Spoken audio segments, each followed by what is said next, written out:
আসসালামু আলাইকুম। আশা করি ভালো আছেন সবাই। আজকে আমরা তেমন কিছু শিখব না। তবে খুব গুরুত্বপূর্ণ কিছু বিষয় শেয়ার করব। অনেকেই মনে করেন যে জার্মান ল্যাঙ্গুয়েজ কঠিন। একজন লার্নার হিসেবে ব্যক্তিগতভাবে আমার কাছে কি মনে হয় আজকে আমি আপনাদের সাথে সেটাই শেয়ার করব। প্রথমেই নিজের সম্পর্কে একটু বলি। অবশ্য নিজের সম্পর্কে বলার মতো আমার তেমন কিছু নাই। আমি খুবই সাধারণ মানুষ, পেশায় একজন ফ্রিল্যান্সার। মূলত ওয়েব অ্যাপ্লিকেশন নিয়ে কাজ করি। এই সেক্টরে দীর্ঘদিন ধরেই আছি। এই দীর্ঘ সময়ে আমার অনেক নতুনদেরকে ট্রেনিং করানোর সুযোগ হয়েছে। তাই নতুন কিছু শেখার ক্ষেত্রে মানুষের সাইকোলজি সম্পর্কে আমার বেশ ধারণা আছে। মানুষ যখন নতুন একটা কিছু শিখতে চায়, তখন ওই জিনিসটা শেখার প্রতি তার আগ্রহের কোনো কমতি থাকে না। সে এটার পেছনে সময় দিতে চায়, অর্থ খরচ করতে চায়। কিন্তু দুঃখজনক হলেও সত্যি যে এই আগ্রহটা ধীরে, ধীরে কমতে থাকে। খুব কম সংখ্যক মানুষই শেষ পর্যন্ত আগ্রহটাকে ধরে রাখতে পারে। এবং আমি আমার নিজের অভিজ্ঞতায় দেখেছি, শেষ পর্যন্ত তারাই সফল হয়, যারা নিজের প্যাশনটাকে আঁকড়ে ধরে লেগে থাকে। এই কথাগুলো কেন বললাম? আপনি যেহেতু আমার এই ভিডিওটি দেখছেন, আমি ধরেই নিচ্ছি আপনি জার্মান ভাষা শিখতে আগ্রহী। আপনি যেন এই আগ্রহটা শেষ পর্যন্ত ধরে রাখতে পারেন, সেজন্যই এই কথাগুলো বলা। এই মুহূর্তে আমি নিজেও আপনার মতো নতুন। তবে আমি মাঝপথে হাল ছেড়ে দিতে চাই না। আমার একটা গোল আছে, আমি সেটা অ্যাচিভ করতে চাই। আপনাদেরকেও বলতে চাই, শেষ পর্যন্ত লেগে থাকবেন।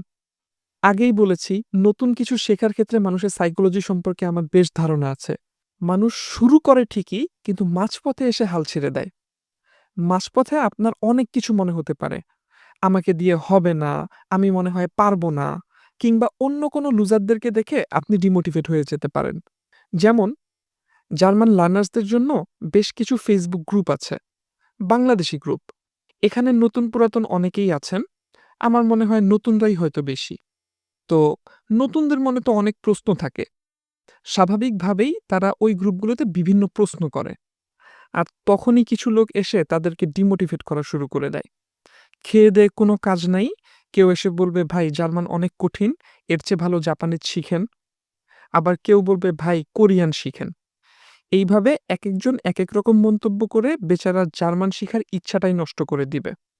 সত্যি বলতে কি, যেই জিনিসটা আপনি জানেন না, যেটা আপনার আয়ত্তের মধ্যে নাই, সেটা আপনার জন্য কঠিনই।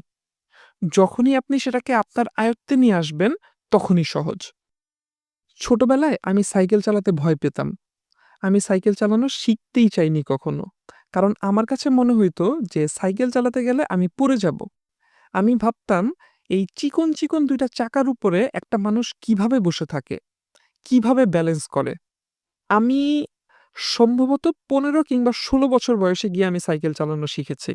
তাও আবার আমার চেয়ে বয়সে ছোট এমন একটা ছেলের সাহায্য নিয়ে। আমার পরিচিত এক ছোট ভাই। তো ওকে বললাম যে ও যেন আমাকে সাইকেল চালানো শিখতে সাহায্য করে। তো ও আমাকে হেল্প করল এবং খুব অল্প সময়ের মধ্যে আমি সাইকেল চালানো শিখে গেলাম। মানে খুব ইজিলি ব্যালেন্স করে ফেললাম।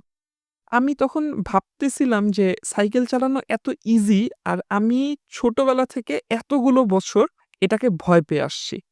তো এখান থেকে শিক্ষার বিষয় হচ্ছে যে আমরা যখন কোনো কিছুকে ভয় পাবো, যতদিন ভয় পাবো, ততদিন আমরা সেটাকে আয়ত্তে নিয়ে আসতে পারব না। যেদিন ভয়টা দূর হবে, সেদিন আমরা চেষ্টা করা শিখব। আর চেষ্টা করলেই ইনশাল্লাহ সেটা আয়ত্তে চলে আসবে। জার্মান আমাদের জন্য নতুন একটা ভাষা। স্বাভাবিকভাবেই এটা আমাদের কাছে এখন কঠিন মনে হবে। কিন্তু আমরা যদি চেষ্টা করি, স্টেপ বাই স্টেপ আগাই, ইনশাল্লাহ আমরা এটা খুব অল্প সময়ের মধ্যেই আয়ত্তে নিয়ে আসতে পারব। বাংলাদেশী অনেক ছেলেমেয়ে জার্মান শিখেছে এবং জার্মানিতে গিয়ে বসবাস করছে। তারা যদি পারে, আমরা কেন পারব না? ইনশাল্লাহ আপনি, আমরা সবাই পারব, যদি আমরা চেষ্টা করি। এটাই হচ্ছে আমার আজকের মেসেজ। চলেন আমরা সবাই মিলে চেষ্টা করি। ইনশাল্লাহ ভালো কিছু হবে। আরেকটা রিকোয়েস্ট, যদি আমার চ্যানেলটা সাবস্ক্রাইব করে না থাকেন, তাহলে কাইন্ডলি সাবস্ক্রাইব করবেন। এটা আমাকে মোটিভেট করবে। আজকে এই পর্যন্তই। আল্লাহ হাফেজ। আসসালামু আলাইকুম।